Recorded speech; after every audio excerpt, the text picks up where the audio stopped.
থাকতে হবে।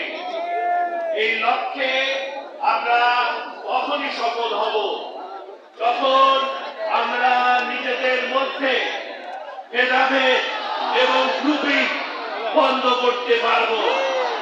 বর্তমান কঠিন বাস্তবতায় নিজেদের মধ্যে ভেদাভেদ এবং গ্রুপিং আমাদের সবচেয়ে বেশি ক্ষতি করছে।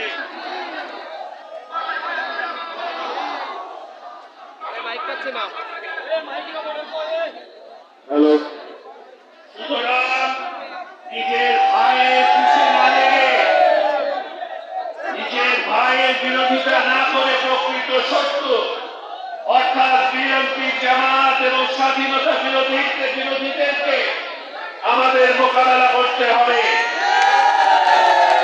আমাদের প্রকৃত শত্রু গণতন্ত্রের শত্রু, মুক্তিযুদ্ধের চেতনার শত্রু, স্বাধীনতা বিরোধী চক্র বিএনপি, জামাত।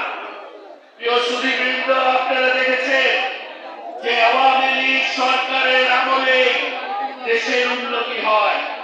শুধু যদি যোগাযোগ ক্ষেত্রটাই চিন্তা করেন, দেখবেন কি অভূতপূর্ব সাফল্য অর্জন হয়েছে। পদ্মা সেতু, Karnaphuli tunnel, elevated express, metro rail প্রভৃতি হচ্ছে আওয়ামী লীগ সরকারের যুগান্তকারী সফলতার প্রতীক। মাত্র 2.5 ঘন্টায় ঢাকা থেকে নড়াইল চলে আসতে পারলাম, কি অসাধারণ অভিজ্ঞতা।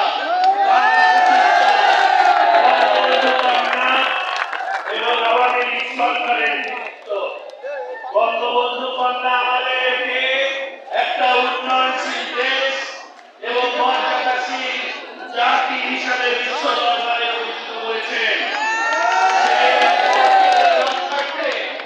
এবং উন্নয়নের ধারা অব্যাহত রাখতে আমাদের সৃজনশীল, দক্ষ এবং সুদৃঢ় নেতৃত্ব সৃষ্টি করতে হবে।